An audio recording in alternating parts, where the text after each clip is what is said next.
తమిళనాడు ముఖ్యమంత్రి విజయ్ను ఇటీవలే కలిసిన నటుడు నిర్మాత విశాల్ డార్లింగ్ సీఎం విజయ్ అంటూ చేసిన సోషల్ మీడియా పోస్ట్ అభిమానులను ఆకట్టుకుంటోంది. లయోలా కాలేజీలో రోజుల నుంచి విజయ్ను తాను డార్లింగ్ అని పిలుస్తున్నానని చెప్పారు. ఇప్పటికీ అదే పిలుపు కొనసాగుతుందని విశాల్ తెలిపారు.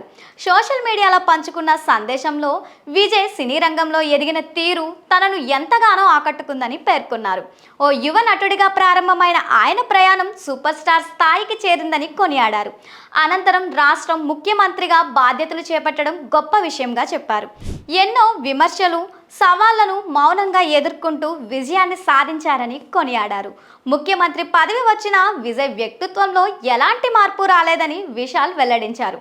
చాలా ఏళ్ల క్రితం ఎలా కలిసేవారో ఇప్పటికీ అదే ఆప్యాయత కనిపించిందన్నారు. గతంలో కరుణానిధి, జయలలిత, స్టాలిన్, ఉదయనిధి వంటి నేతలతో తనకు ఉన్న అనుబంధాన్ని కూడా ఈ సందర్భంగా గుర్తు చేసుకున్నారు. ఇక ముఖ్యమంత్రిని కలిసినప్పుడు సాంప్రదాయకంగా బొకే, సాల్వా ఇవ్వకుండా ఆ ఖర్చును ముగ్గురు నిరుపేదల బాలికల విద్య కోసం వినియోగించినట్లు విశాల్ వెల్లడించారు. ఈ సహాయాన్ని సీఎం విజయ్ పేరుతో అందించినట్లు ఆయన తెలిపారు. ఆ బాలికలు జీవితాంతం ఆయన్ను గుర్తుంచుకుంటారని చెప్పారు. విజయ్ పాలనలో తమిళనాడు మరింత అభివృద్ధి సాధించాలని ఆకాంక్షిస్తూ తన సందేశాన్ని ముగించారు.